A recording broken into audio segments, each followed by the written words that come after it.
बिहार 2.0 में आपका बहुत बहुत बहुत स्वागत है। दोस्त, इसका शुरुआत तो समस्तीपुर, भागलपुर, दानापुर, सीतामढ़ी और लखीसराय से हुआ है, लेकिन इसका अंत पूरे बिहार के 38 जिला तक में होगा और बिहार से गरीबों को पूरी तरीके से हटा दिया जाएगा।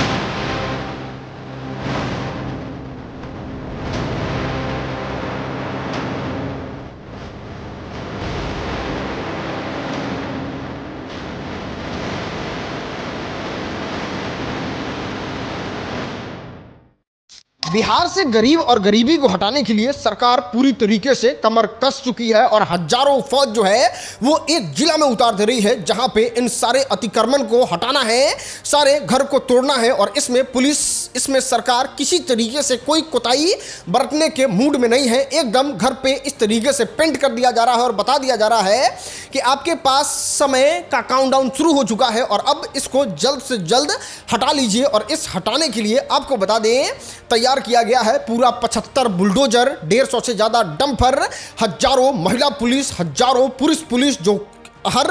जगह को जहां पे ये तोड़फोड़ का कार्यक्रम चलेगा वहां पे पूरी तरीके से पहले तो छावनी में तब्दील कर दिया जाएगा और उसके बाद सरकार के द्वारा इसको तोड़ दिया जाएगा। और ऐसा मत समझिएगा कि हाँ लखीसराय में टूट रहा है, सीतामढ़ी में टूट रहा है, मुजफ्फरपुर में टूट रहा है, दानापुर में टूट रहा है, इससे हम लोगों को क्या मतलब है। तो एकदम आपको ही मतलब होना चाहिए, क्योंकि अब कुछ ही दिनों में ये आपके घर तक भी पहुंचेगा और ये बुलडोजर का नोक आपके भी रेलिंग पे लग के पूरे घर के नींव को हिला देगा। लेकिन किनके नींव को हिलाएगा, हर शहर में किस पे गाज गिरने वाला है, वो समझना बहुत ज्यादा जरूरी है। दोस्त, अगर सिंपल भाषा में समझो तो आप इतना जान लो, बिहार जो है वो बनने वाला है बिहार 2.0। और इस बिहार 2.0 को बनाने के लिए जो सरकार है वो अब पूरी तरीके से कमर कस ली है, क्योंकि वो इस बात को बहुत अच्छे तरीके से जानती है कि फिर से अगर हमको सरकार में आना है तो अब ये 10,000 वाला ये फ्री बीज काम नहीं करेगा, क्योंकि लोग जागरूक हो जाएंगे। इंटरनेट पे बहुत लोग जो हैं वो पहल कर रहे हैं, वो अपनी बातों को रख रहे हैं। इसलिए सरकार जो है वो बिहार को अब बनाने वाली है इंडस्ट्री का हब और यहाँ पे बहुत जोर से डेवलपमेंट होने वाला है। चाहे इंफ्रास्ट्रक्चर के मामले में सीतामढ़ी को डेवलप किया जाए, या फिर दानापुर को IT सिटी बनाया जाए, या फिर मोतिहारी से लेके बक्सर से लेके सिवान से लेके मुजफ्फरपुर डेवलप किया जाए, इस पे बहुत ज़्यादा जोर है। और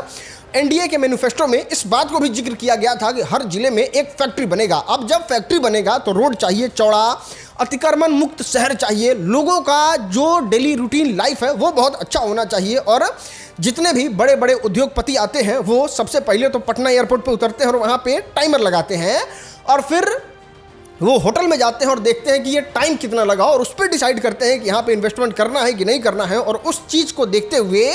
अब बिहार सरकार ने इस बात को फैसला लेते हुए कहा है कि अगर आप किसी शहर में हैं और अवैध निर्माण किए हैं, अतिक्रमण किए हुए हैं, सरकारी ज़मीन में आपने घर वर अगर किसी तरीके से बनाया है, वो रोड के नज़दीक है, बाजार में है, तो उसको तोड़ लीजिए। आपके पास 10 दिन का टाइम है। अगर तो आप नहीं तोड़ते हैं तो आप पे हेवी पेनल्टी लगाया जाएगा और फिर जो JCB आपका घर तोड़ेगा उस तोड़ने का भी आपको पैसा देना पड़ेगा और सामान वामान टूटेगा तो उसका कोई रिस्पॉन्सिबिलिटी नहीं होगा। तो आपसे निवेदन है कि अपने घर को तोड़ लीजिए, हटा लीजिए और शहर को साफ सुथरा कीजिए, ताकि बिहार के जितने लोग पलायन करके बाहर रह रहे हैं, जिन लोगों का दिमाग फ्रस्ट्रेट है, जो लोग 1 घंटे के काम के लिए बाहर निकलते हैं और 5-5 घंटा समय लगता है, उन लोगों को अब मुक्ति चाहिए और उन लोगों को भी बिहार में अच्छे तरीके से रहने का व्यवस्था चाहिए। और इसलिए ये जितने भी टूटते हुए घर, जितने भी टूटते हुए दुकान देख रहे हैं, ये किसी गरीब का नहीं तोड़ा जा रहा है, ये बस अतिक्रमणकारियों का तोड़ा जा रहा है, जो रोड साइड में लगा के रोड को एकदम नाली की तरह बना दिए हैं। मतलब 20 फीट के रोड को एकदम 8 फीट का बना दिए हैं। दोस्त, आप बिहार का कोई जिला विजिट कीजिए, चाहे आप समस्तीपुर चले जाइए या फिर देवभूमि सीतामढ़ी चले जाइए या फिर आप छपरा का चक्कर लगाइए या फिर आरा का दही बारा खाना चले जाइए, आपको सब कुछ तो बिहार में बहुत अच्छा मिलेगा। लेकिन जब आप जाम के समस्या को देखोगे, जब आप अतिक्रमण की समस्या को देखोगे, आप अपने शहर में भी जब 1 घंटे के काम के लिए बाहर निकलोगे तो आप घंटों जाम में फंस जाओगे और ये सच में बहुत ज़्यादा हैक्टिक चीज़ हो जाता है। और उसमें भी सबसे ज़बरदस्ती चीज़ तो ये होता है कि अगर आप घर से बाहर निकले,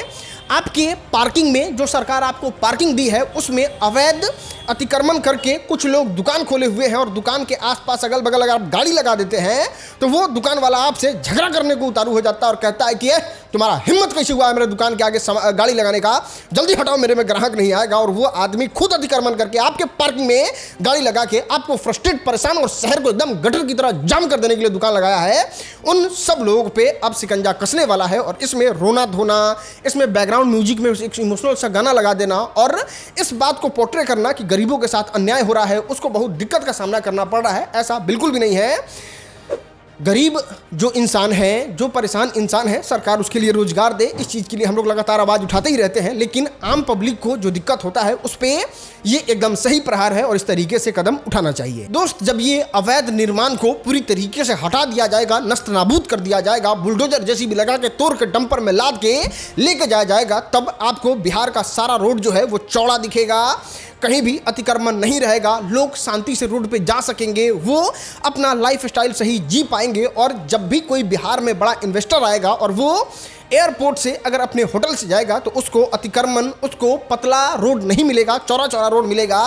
तब जाके बिहार में इन्वेस्टमेंट होगा। और अगर ऑफिस बनता है, हर जिले में एक फैक्ट्री बनता है, तो लोग अपने फैक्ट्री में समय से जा सकते हैं। ऐसा नहीं कि आपको फैक्ट्री में बुलाया जाए 10 बजे और आप पहुंचे 4 बजे, तो फिर इससे तो फैक्ट्री बैठ जाएगा। इसलिए इस चीज़ को चौड़ा किया जा रहा है और बिहार को बिहार 2.0 बनाने का पूरी तरीके से तैयारी किया जा रहा है और इस तैयारी में ये चीज़ बहुत ज़्यादा इंपॉर्टेंट है। खैर, इस चीज़ को भी ध्यान में सरकार को रखना चाहिए कि अगर इस अतिक्रमण हटाने से किसी का रोजगार छिन जाता है, किसी का घर टूट जाता है, कोई बर्बाद हो जाता है, तो इस पे सरकार को चिन्हित करना चाहिए, उन लोगों को रोजगार देना चाहिए, जो लोग बेघर हो जा रहे हैं उनको घर देना चाहिए। लेकिन इस काम को रोकना नहीं चाहिए और इसको कंटिन्यू करना चाहिए। खैर, इसके बारे में आप क्या सोचते हैं नीचे कमेंट बताइए। और अगर आपको तोड़ फोड़ इस तरीके से लोगों को रोड पर से साइड करना, सरकारी जमीन से हटाना अच्छा नहीं लगता है, तो इसका क्या सोल्यूशन हो सकता है वो नीचे कमेंट में आप जरूर बताइएगा। उम्मीद है वीडियो आपको पसंद आया होगा। ये तेजस्वी यादव का लीगल नोटिस वाला वीडियो इससे भी कमाल है, वो जरूर देखिएगा। तेजस्वी यादव के लीगल नोटिस का बत्ती बन गया।